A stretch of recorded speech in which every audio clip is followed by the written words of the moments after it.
we may as well make a start then. I'm sure we all know why we're all here. We are meant to be talking about the Green Lantern. I'm sure we'll end up talking about other things as well.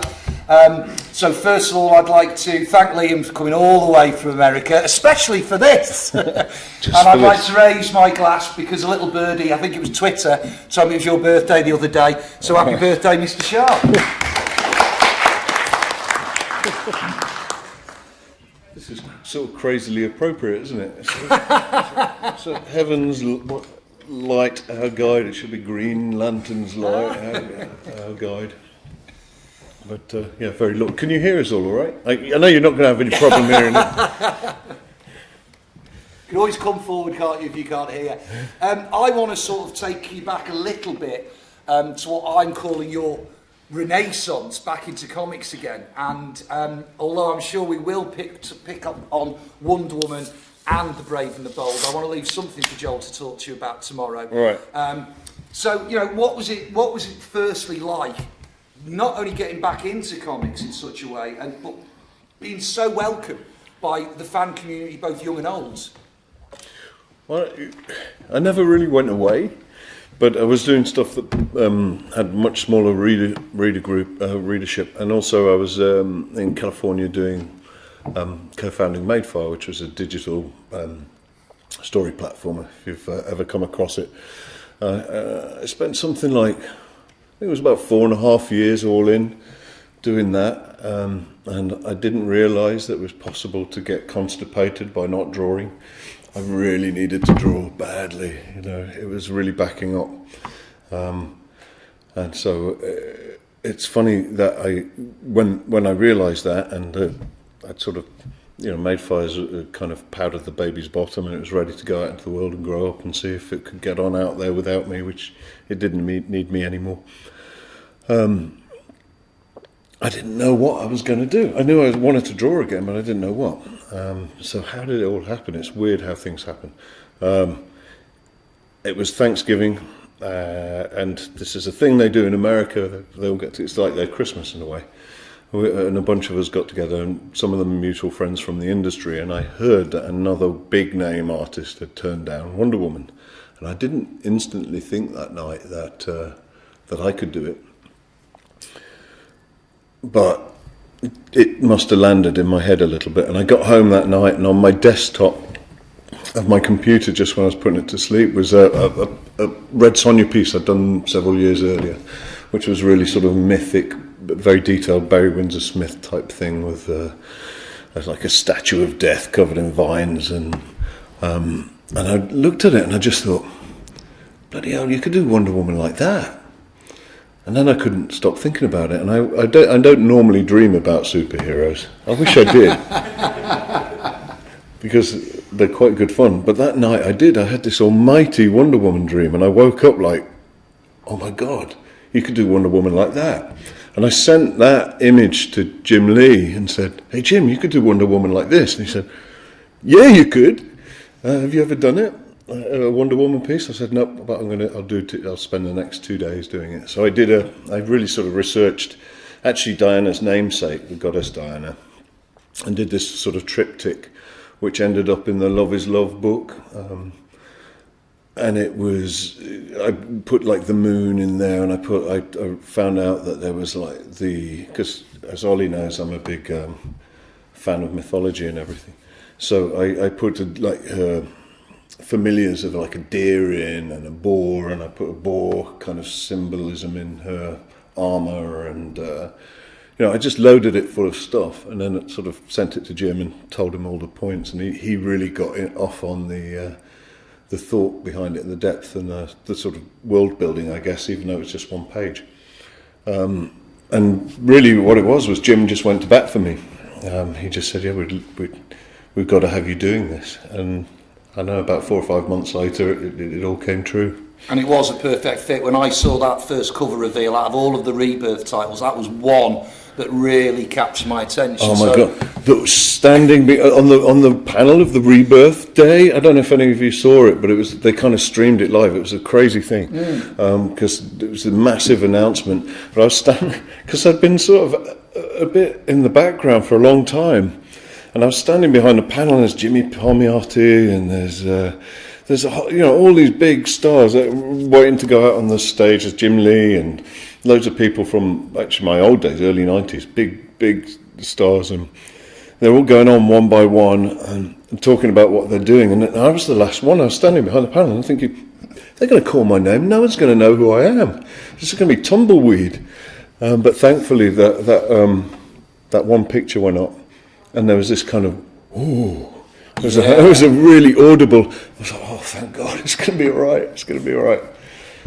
So that was a. Well, you seem to be someone who's. I mean, giving that example, that iconic image, I think, from that run, it certainly seems that you, knowing as I do, your work ethic, you pour everything into your art. I'm not saying other artists don't, but for me, it seems that you go that extra, dare I say, green mile, to throw in a pun.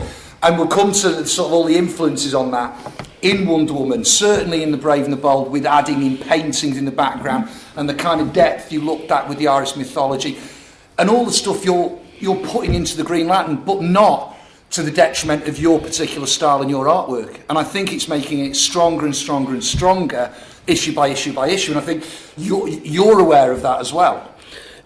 Well, it's a funny thing. I keep seeing in the reviews, and I'm I love it, but it also adds like a ridiculous amount of pressure. So, I'll stop doing no. It's like, basically what it is, it's like, unbelievably, this issue's better than the last one. And that's been 3.5 years of, like, apparently every single issue I've done since the first Wonder Woman has got better and better and better and better and better and better.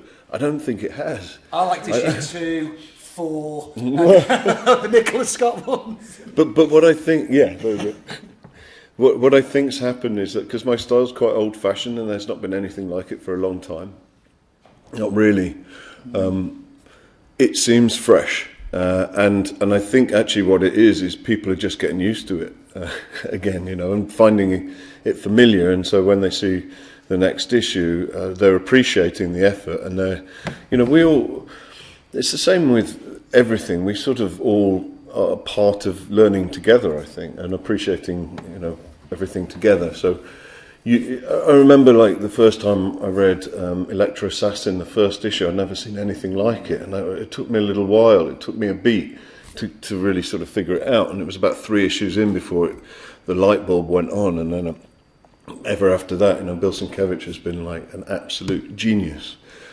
in my mind. And it's like I was learning with him. And he was learning in the process too of doing those books.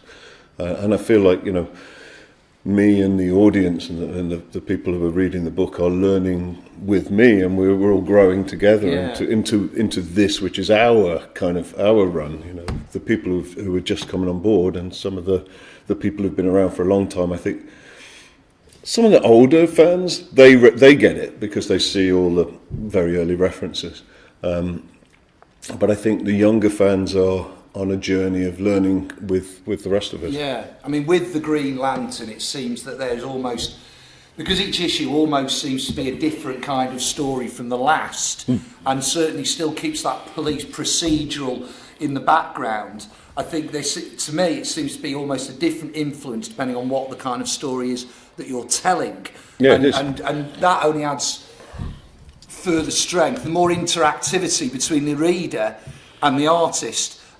Because I'd argue that we live in a world where the artist and the writer are both important, and I think it seems to be that you're really sort of buzzing off Grant Morrison, and he seems to be buzzing off you.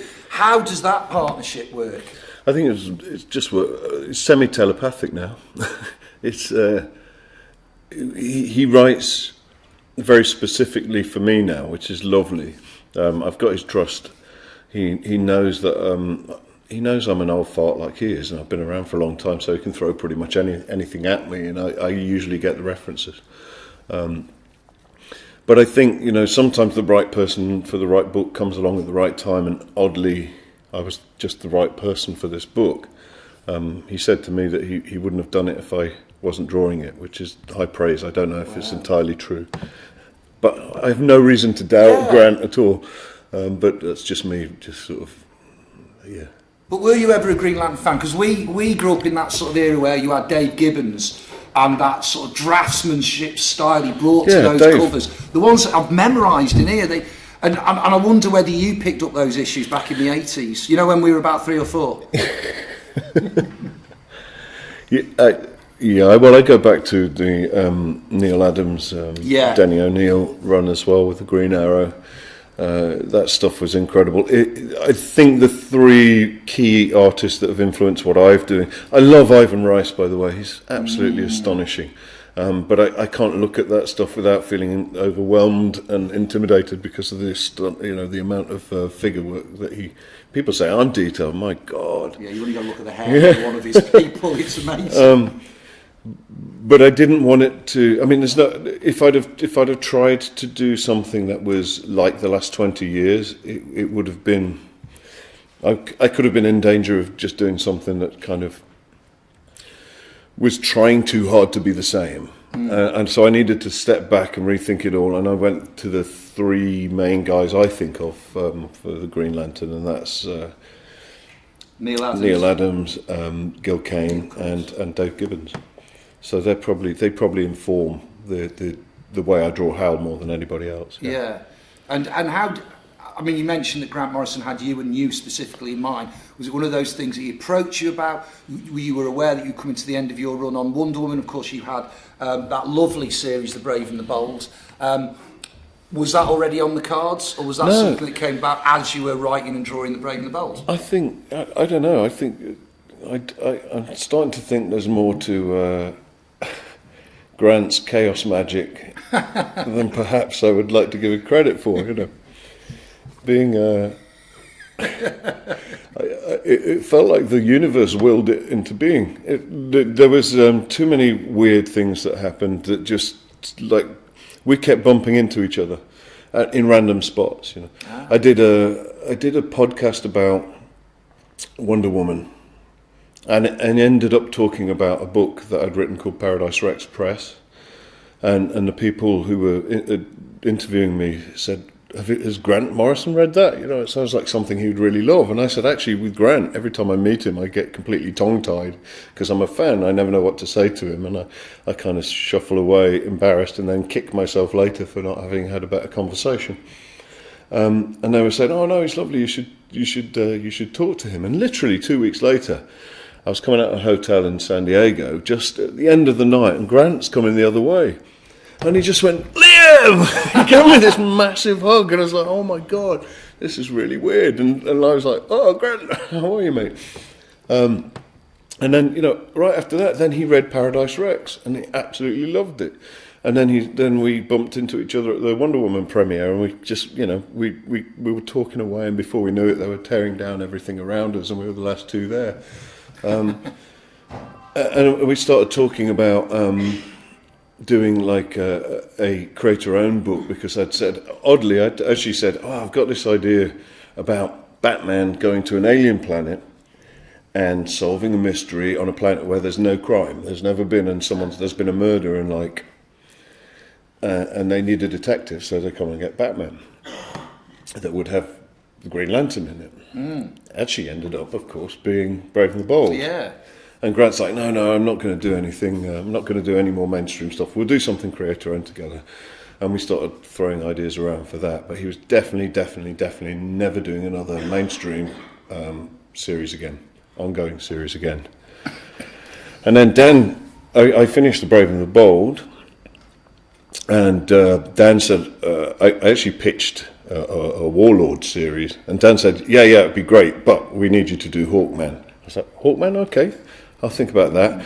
And then Scott Snyder was like, no, I need you to do the Justice League. I was like, okay, that's a nice choice.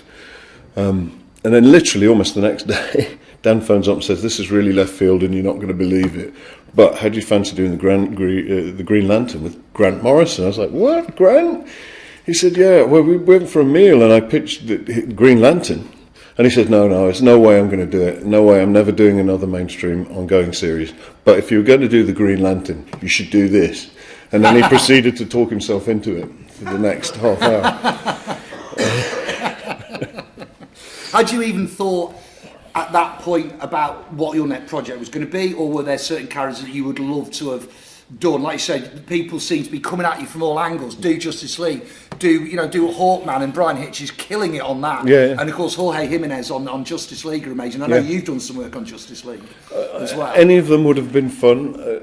Actually, I think with the Justice League, the only thing that gave me pause for thought was that it was going to be the part of the story that was Aquaman and Wonder Woman. And at that point, I was kind of like... Been there, done that. Well, I fell in love with Greg Rucka's version of Wonder Woman. I just liked his voice for her.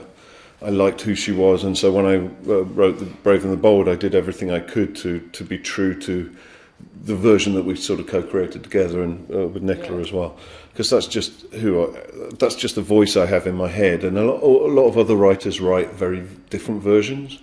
And I just, I think Scott's version is a bit more badass, and it would have been cool, but it would have been different. So it's just I had a little bit of a pause for thought there. Hawkman, Rob Venditti, you can't go wrong. It would have been it would have been great, and I did talk to him, and it did sound awesome. But because of this sort of gravity that I had with Grant. When Dan laid that on the table, it was just like, no, I've got to do that. And then when I heard it was like, definitely 12 issues, but ideally 24. And then it was Is it still 12 issues? No, it's 24. Good, excellent.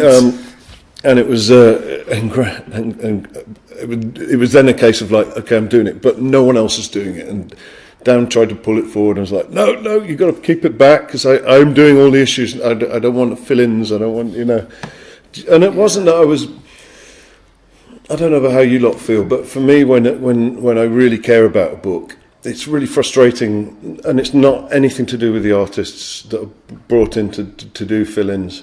It's just to do with it taking you out of the story a little bit. I think it really helps when you've got one team on a story, especially, and it's really nice if you can follow them for the whole arc and feel like you've got a body of work that you can put on the shelf and know that team really cared, and it has an absolutely unified vision for the world. I think as well, especially, the effort that I go to in terms of world building, it's quite frustrating when someone comes in and completely trashes your world and redesigns it all, and you go, that's not that place. It's not how I see it. So I fought pretty hard for that, and I've been working bloody hard to make sure that that's the case, and stay ahead of the deadlines and not get behind and not cause a late shipping or cause any kind of editorial hassles. But it's designed around 2 seasons basically, so 12 issues, then a break, then another 12 issues. Is that a model going? It seems to be the model that Marvel does, but they don't tell their readers. What I like about you is you said, right, this is a finite amount of issues, we'll get them out, there won't be any filling artists. It bodes well when you have the reprints, which is another market altogether. We're almost getting towards a European model here, which I always thought, in my mind, is the next step forward in the evolution of comics. Is this the way you see comics going, or is this just something that works for you and Grant's team up at the moment? I think if you can make it work like that, then all the better. I think it's hard to make it work like that because, of course, they have to get the books out. They have their overheads and they have, targets that they have to meet. So they're between a rock and a hard place a lot of the time. And I think they're very happy when they get a team that is able to do that. But DC's pretty. In my experience, the last 3.5 years, they really try hard to make sure that it's in arcs, and the actual each little arc is not broken up too much, and that when you jump to the next artist, that's the beginning of another little mini arc, and there might be a big overarching story for the whole thing, but each bit is as consistent as it can be, and if you've got time, you can have a longer run like we're doing, where you can have one team on, 12 issue run as opposed to a 6 issue run or a 4 issue run. To your point, I think that with digital has changed the landscape, whether we like it or not. It was inevitable, and I think it's really interesting because a lot of people are New Comic Book Day is a big day for digital readers as well. They get on Comixology and they download their latest issue, and quite a lot of people who, I think where it is good is it's a good entry point, and they tend to come back and get the trades, so at least they're buying. Okay, yeah. And going back to your sort of the way you work on something like the Green Lantern, I mean, how much research goes into it? As I say, you're very reverential of what's come before and some of the beats from sci-fi and the pulpy sort of covers that you do. I mean, those don't just form overnight. And of course, with the internet nowadays, it's I dare say, the artist's aid rather than a hindrance sometimes. It is, but actually DC are really good because they send... there's so much in there. For a start, Grant is such a nerd that he, in his scripts, will tell you which issue, what year, what month this character was in, way back to the 60s, which is great. So at least you're not trying to guess, He'll even tell you the name of the story, which is amazing. But I do end up with every issue on my desktop. I'll end up with about 12 PDFs of the issues that he's referenced, and then I've got to go through them and find the page and the character, and and sometimes he spells it wrong, which doesn't help. It's like But also editorial have been great because I can find them online sometimes. If I start over a weekend and they're not around, Grant makes it easy to find it, but the editorial send me the PDFs, and they're really on top of it. They get some intern to go and scour the libraries, but half the time even the editors are going, who's this character? They're completely forgotten. Sometimes these characters appear in one panel, in one issue. We've got Windlass appears like in a recent one. They're like, Windlass? Who's that? And he even finds there's even like an old Marvel girl and Marvel man, which is like, well, we can't call them that anymore, but they were there. But it adds, like I say, not only your world building, creating something very original, which is what brings comics forward, but it feels like a DC comic. Every bit of it, there are characters where, certainly for me, I kind of remember who that guy is. And like I said, I'll go to the internet and try and find it out. And that's what I mean about the inactivity of comic. Some comics you'll put down, you've read them. Other comics you'll come back to. I think with yours and Grant's comic, and maybe it's just the nerdiness in me, I feel like I do want to know more about the process behind it and the sort of characters in it. And it adds that extra element of enjoyment when you can interact more with something like a comic. Grant's drawing on stuff that he read when he was a kid, Yes. So he has I think he's got to be on some level a little bit like he's got to have a photographic memory of some kind. He seems to have no problem recalling these stories and these characters and this imagery from the past. He just seems to dredge it up from somewhere. I mean, it's profoundly his ability to hold a huge arc together in his head is incredible. I know he takes a lot of notes. He actually thumbnails every issue. I don't know how many people know that, but he draws it all out himself. He doesn't show me that. Okay. No. Because he's actually a very generous person to work with, so he doesn't he would never impose himself on somebody like that. But the reason he does it is so that he knows it's possible, which is also like, damn you, Grant. He's not seeming an artist himself, is he? Really? No, he's really good. He could have easily been a professional artist if he'd chosen that route. But I mean, it's a funny thing. I said this to somebody recently. I think as you get older, and I just turned 51, but you start to see that even though I've got a good amount of time ahead, you can sort of work it out in terms of issues. Okay, if I've got 20 years, how many issues is that? If I've got 10 years, how many issues is that? Grant said to me, he said categorically, like a year ago, I've got 15 more years left, and he knows exactly when the aliens are coming to get him again. I wish you'd tell us then, so we can get ready. He knows precisely the date and the time, and he'll be ready and waiting and looking forward to it. I don't know what he thinks is going to happen, but he's very precise about when his time frame is up. But the interesting point about that is you start to realise, okay, there's a limited amount of time, and I've got a hell of a lot I want to tell. And it's interesting too, because I start to equate that to like the way Kirby worked.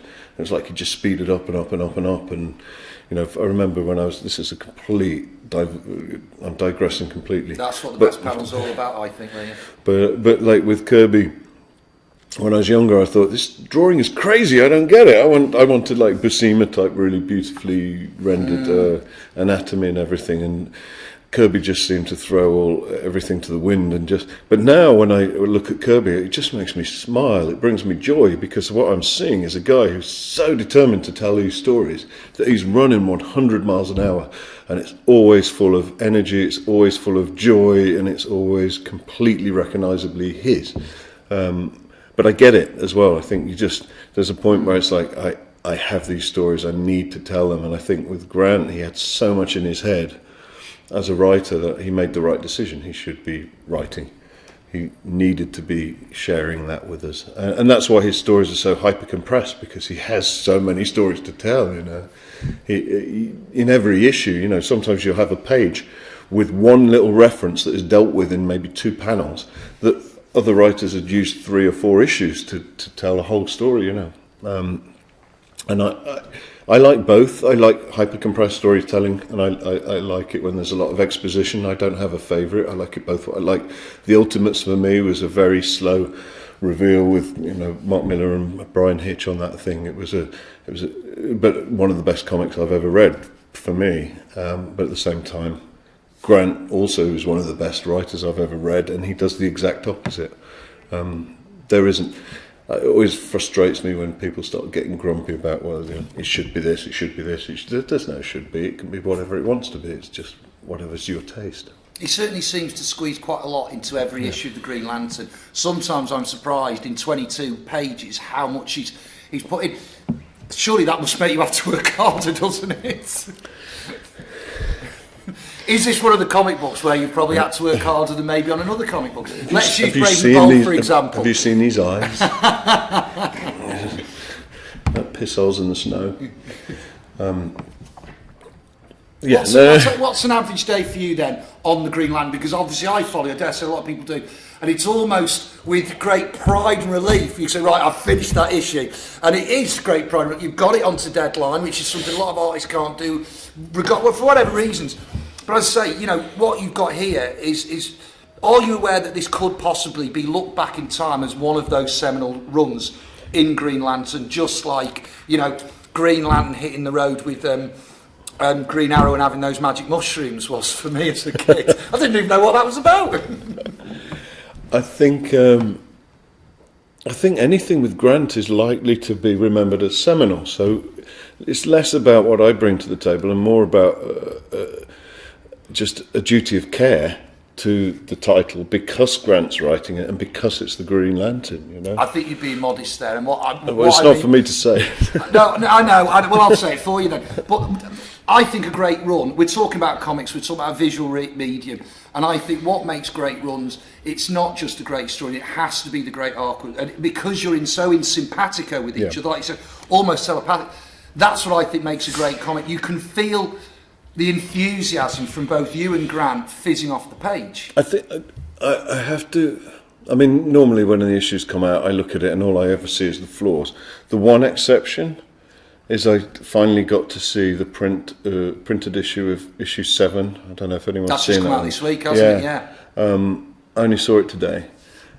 That one, I think, is probably the issue of my career so far. I think it's got something, and it's not always about the amount of detail, and it's not always about. It's not even always about how good the drawing is. Sometimes what makes it is kind of a weird, undefinable thing that you just feel as much as anything. But that one has got a kind of innate magic to it. Everything just came together. It's really special. Wow. I'm very proud of that one. But hopefully there'll be a couple more of them in the run as Yeah, well. yeah, well, with 24 issues, you don't so, but certainly, you know, you mentioned you always see flaws. I hear that so often. Is it hard then, because I know you are a very modest person, is it hard then to come to a place like this, to come to, you know, bigger conventions in America and have all of these people fawning over you because they love your work and they get to know you, I suppose, either online because you are a force of good online, like so many comic, well, there's a lot on, and we're not going to mention comic games, but there is so many people out there who are a force for good, who do still seem to be fans of the medium, and not just say, I do this, I love it, but I don't read comics anymore, I don't follow other artists or writers anymore. There's a lot in that There question is, to unpack. Can it be overwhelming, I suppose? It's almost as overwhelming as that question. I'm a new teacher, what do you expect? No, of course. I don't know. Because I had a moment in the sun back in the early 90s, I had a very different experience then of being young and you know, you're kind of a little bit more gung-ho when you're young. You don't fully appreciate the steps that have got you onto the book that you're drawing at the time. So when I was 25 and drawing the Hulk, I was just a kid. And it seemed like there'd been sort of logical steps to that. And now I realise that it doesn't matter about logic. It doesn't matter even how good you are half the time. The doors opening at the right time are 1,000,000,000 to 1. Doesn't matter because there's only so many books. Yeah. You know, there's only so many good books at DC. There's only so many books at Marvel. When you figure out just how few they are in the big scheme of things, and how many of us there are in the world, the chances of getting on any of them is insanely slim. So I'm much more aware of the sort of rarefied air that I'm breathing. I think there's something good about the gung-ho nature of being young, in that you're prepared to sort of slaughter your gods and tear down the temples a little bit. And also they were pre-internet days, so we didn't quite get the same amount of slack, you know. God. Doing the Hulk, there was an issue that dealt with abortion, you know, which, if that was now, I would have faced. Can you imagine what I would have been facing on the Hulk on the internet? I know, yeah. Well, I mean, there's so many issues from the 90s like that, and even from the 80s, yes. So, I mean, the kind of balls of steel that we had when we were younger to just go and, you know, like. Is the world changing though? I mean, obviously we thankfully live in more liberal times and more sort of equal times. I mean, we've still got a long way to go. But do you think sometimes that could almost censor comics? Yeah, I do. It worries me about that too, because if we're scared, then if we're afraid and we start letting fandom backseat drive everything, we're basically not being true creatives. We're you know, and that's not to say we shouldn't respect fandom, but the reality is every new generation has a new set of fans. So people who love Green Lantern, that some will hate the 90s version but love the 80s version. There'll be others who love the 70s version. Right, but you know, it's impossible. Everyone has their favourite version, so you can't please everybody. And I don't want to sound like, you know, I'm not as brave as I used to be. I think the thing is I'm working with Grant. He doesn't care. We had him arrest. We had Green Lantern arrest God. You know. Yeah, that was a great issue. I think. So you know, we're still having fun with it, but really, what I'm saying is my sense as an older person is not so privileged. I feel very honoured to be drawing these characters. It may be that they're corporate characters, but that doesn't matter. They're still these iconic characters that have transcended, you know, the medium in ways that's pretty hard to comprehend, and probably will never happen again with a new wave of characters. I don't think there's many, you know, even I think you've got Hellboy maybe has come close. some of the Image characters. But it's very hard. I don't know how many of them really are on the level of like a Superman or a Batman or a Wonder Woman or even a Green Lantern. You know, it's very hard to. So just appreciating that it's rarefied air and respecting the unbroken legacy of those characters is. It's more about that. It's more about respect for it, and you know, making damn sure that you give it what it deserves. Because it does deserve your best. You shouldn't be doing it if you're not going to treat an icon like that. You shouldn't be doing it if you're not going to give it 100%. So, you know, it's changed. But it's overwhelming. It's definitely overwhelming. But in another way, I suppose, I mean, you know, you mentioned just turning 51. That would often have been a death knell for an artist or a writer back in the day. And, of course, we had all of those, Gene Colan, for example, who, you know, are forgotten about. And even but it wasn't for Kirby. Not for Kirby, no, that's true, but he was sort of maybe an exception to the rule, I suppose. Because look at someone like Jerry Ordway, for example, like that. You know, he doesn't get as much work as he used to, and yet, listening to Roy Thomas, to me, I can still remember every issue of All-Star Squadron, and because of what Jerry Ordway brought to it. Well, maybe things have changed. I don't think comics is ageist in any way. Okay. If it was in the past, it might have been. The fact that I'm the youngest person on the book, you know, Grant's 58, Tom Osakowski, I think he's in his 70s. And Steve Oliff is well into his 60s. So they think I'm calling you Sunday, though. Yeah, no. I'm the young whippersnapper, you know, upstart, you know, the young punk. I'd love to see that get together.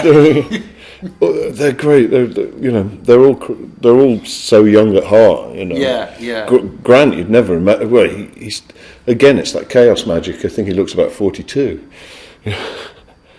Must be the further north you go in Britain, the better the air gets. It's just preserved in the ice. Winter is coming. So you've mentioned issue number 7, and of course we've had 6 issues before that.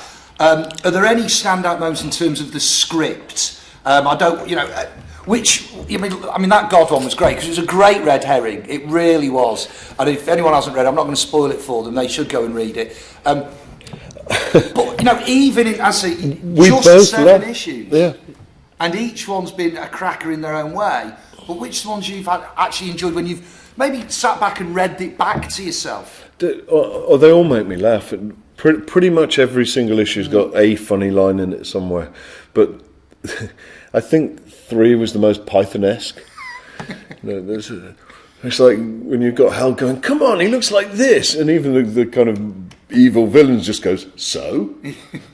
It's like, we don't judge people by the way they look now. You know, it's like, but right, you're all under arrest. You know, it's just I like the sort of preposterous nature of it. You know, you're drunk in charge of a planet, so I'm going to put the whole planet under arrest.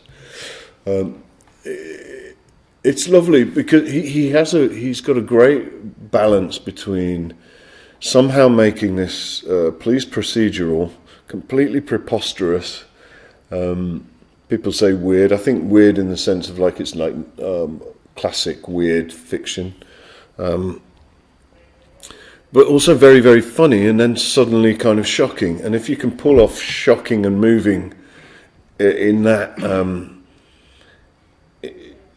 odd territory that the whole book is in, then you're a genius, really. And that is the genius, I think, of Grant. He makes us care even when it seems like it's so bizarre and surreal that you couldn't possibly really care, you know. But you get swept up by it. But you mentioned the artistic references that are close to your heart, and certainly they come through. But for me, especially with some of the more bizarro-looking lanterns, it has that vibe of Alan Moore, that sort of bizarreness to it that only adds more fun to, you know, a universe full of daft-looking aliens, to be honest. Are we going to see any of those back in again? I'm going to get his name wrong now. Volk. Volk, that was a great one. To me, that was straight out of those sort of Tales of the Green Lantern Corps.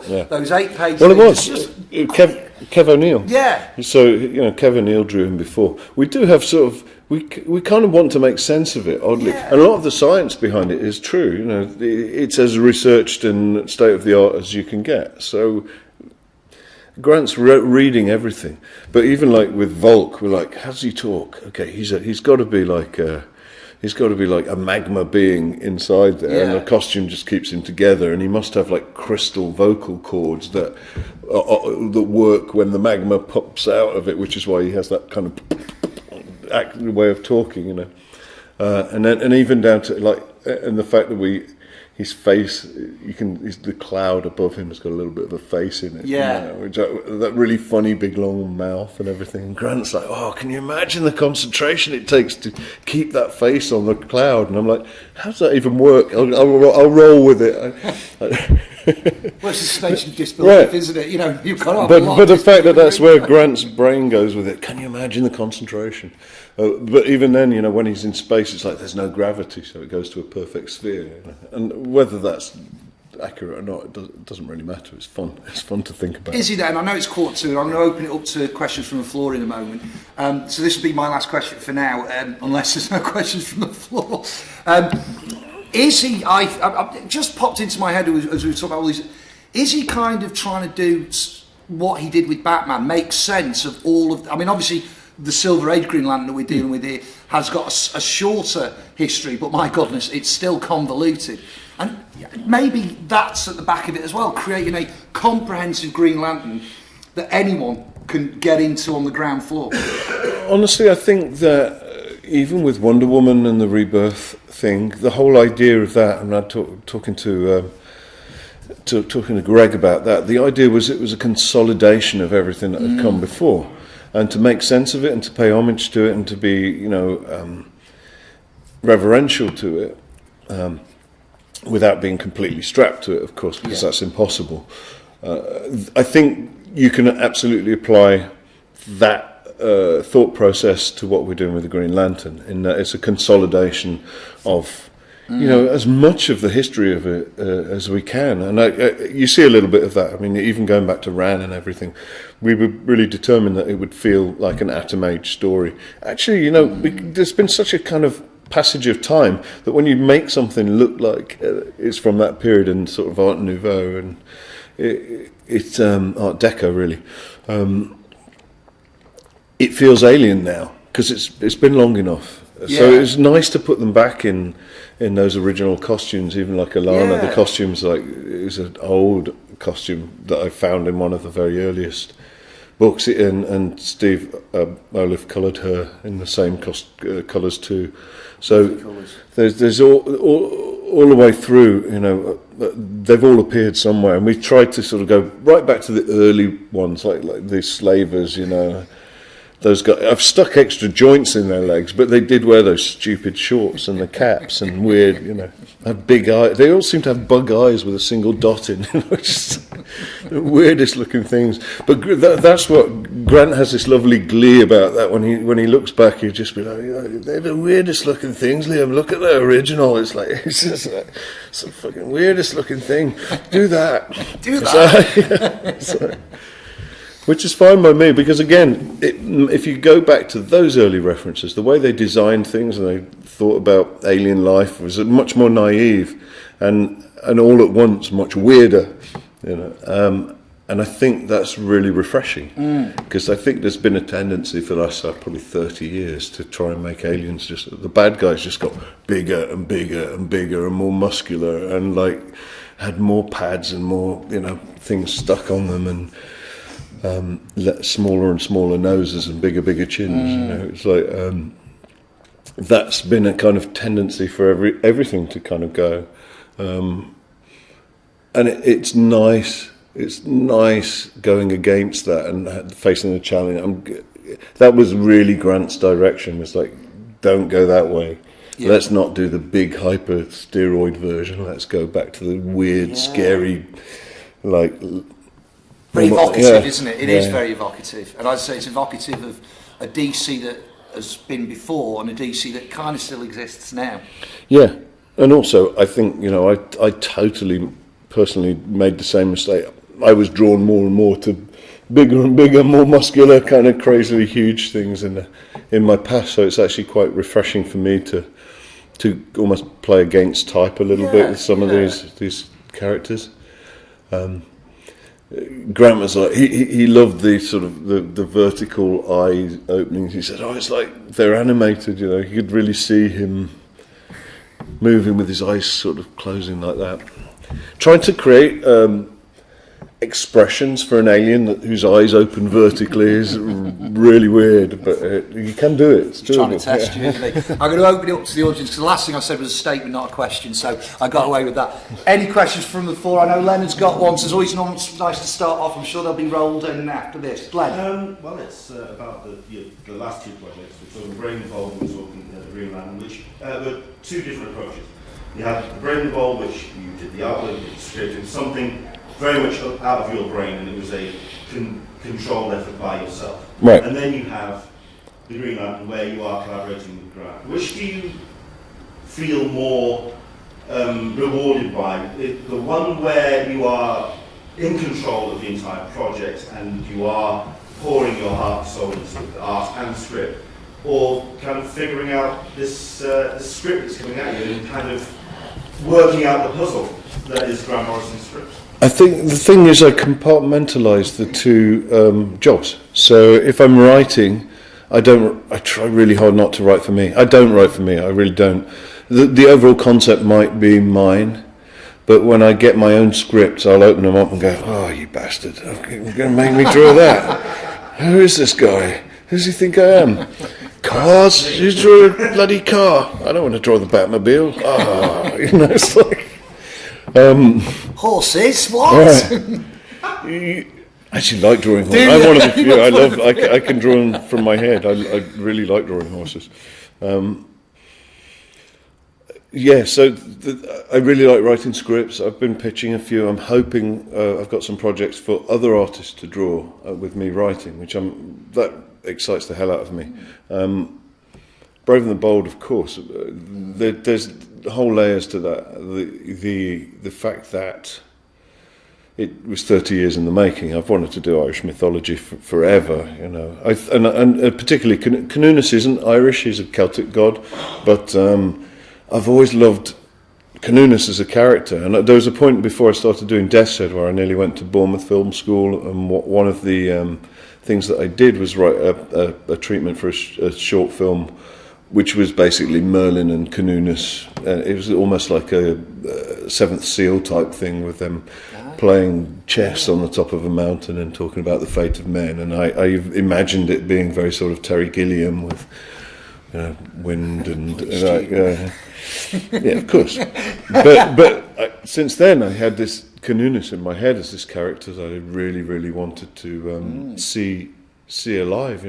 Come to life in the pages. So that one's important, and also my father-in-law, who sadly died a couple of years ago, he'd been pushing me to do like Cullen or the Dawn or any number of like Irish mythology. I was a big fan of Jim Fitzpatrick. I knew more about the Silver Arm and the Book of Conquest and all of that than I did.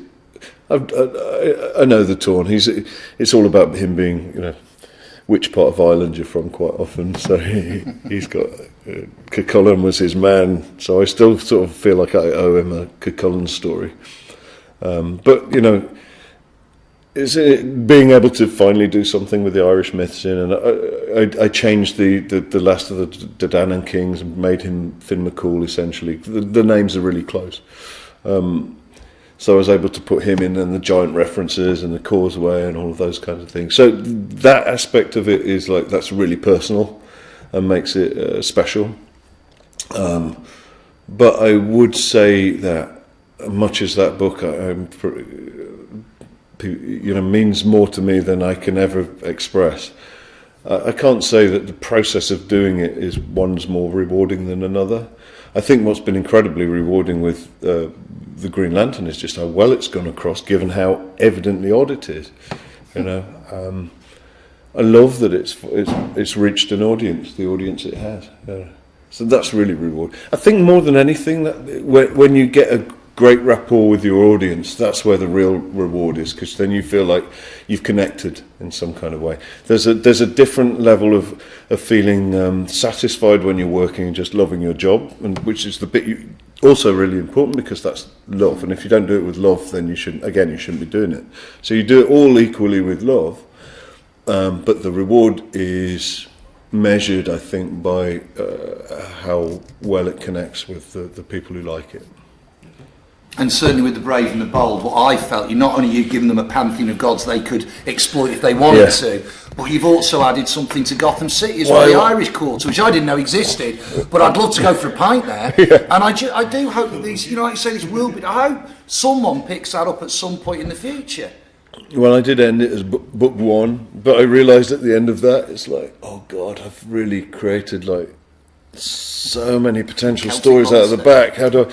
And then it's like, what's the best follow-up story? Because I love the idea of like, so what's, you've got these open portals. You've got a border story. You've got the immigrants coming through. How is the America of DC dealing with fairy immigrants coming out of Tir na Nog, by the same token, you've got other people who are probably down and out and in Gotham and wherever else the portals are open, going in, looking for like a new life in Tir na Nog, and setting up. You can imagine starting like a little farmstead in a field somewhere in Tir na Nog, and so I'm a bit tired having to lie down, waking up 100 years later, just saying, everyone's dead.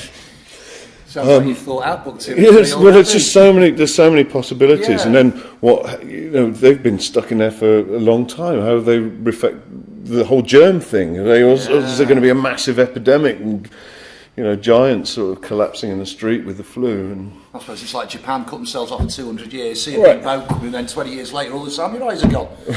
Unbelievable.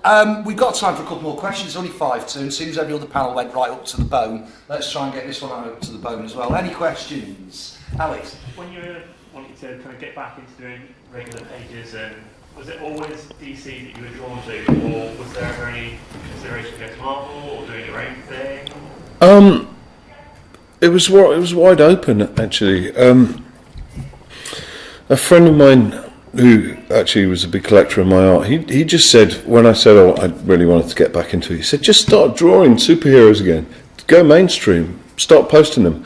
So I did a Hulk fighting the Abomination piece that I posted up, and I did a Wolverine piece, and then I did, Batman fighting Doc Croc, and I did a giant Batman in his lair, in the Batcave. So I wasn't really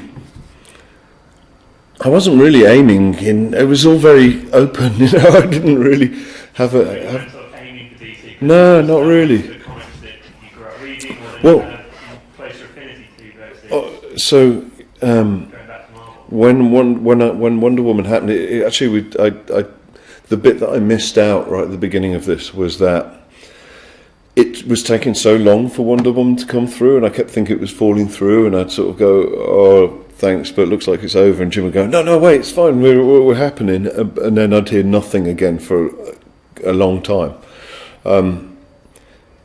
In that process, in that period, just before Christmas, I got offered Conan, when it was still at Dark Horse. And as Conan I've wanted to do for 30 years. Well, longer, actually, since I was a kid. That's probably the one character that I've most wanted to draw for years and years and years. And I got offered it. So going into Christmas, I was like, oh, I've got Conan, awesome. So it swung round to January the 6th, and I emailed Jim right away, first day of work, and said, Jim, thanks again for being behind me on Wonder Woman and everything, really appreciate it. Oh, but I've been offered Conan, and it's like the book I've wanted to do all my life, a dream project, so it's all good, it's fine. And he just went, no! And this, he says, we need you to do Wonder Woman. I was actually at Madefire at the time, and I kind of went, oh, bloody hell, they really do want me to do Wonder Woman. And then it was like, okay. It took me less than a minute to decide between the two. And even when I told Dark Horse, they were like, yeah, well, of course you've got to go and do Wonder Woman. Because it seemed like you could do Wonder Woman and then maybe down the line draw Conan one day. But there's no way you were going to go the other way. As And I said, the door's still open for you to Right. go now if you well, you know, hopefully one day. Yeah, you One never day. know, do you? And I'm But- sure we'd all like to see that. But on it, to some extent, you know, that itch was kind of scratched in Wonder Woman because of that was one of the things I thought. It's like, okay, what is it about Conan that I love? Well, it's the mythology, it's the landscape, it's creating a believable, fantastical world. And I thought, actually, you could do that with Wonder Woman anyway. And then Brave and the Bold, even more so, and I had total control over it. And then there's the other aspect, of, like with Wonder Woman, it's not just fantasy all the time. You know, Yeah. it's also superheroics, it's also a bit of sci-fi, it's also whatever else you want it to be. So it in many ways, it probably is a little bit more fun to draw. And what was Dark Horse's loss was DC and DC comic fans' gain, I think. And on that bombshell, as they say, we have out of time. Thank you for coming along. Thank you, Liam, for giving up your time today on a busy, thank you. packed schedule. Back you go to the table and Do you get think some. they'll let me take this chair downstairs? Doesn't speak for I'll have me. one. I'll have one of them. I'll ship it over. Stick around by Kieran Gillen if you want to. That's the next one. But thank you very much, Liam Sharp.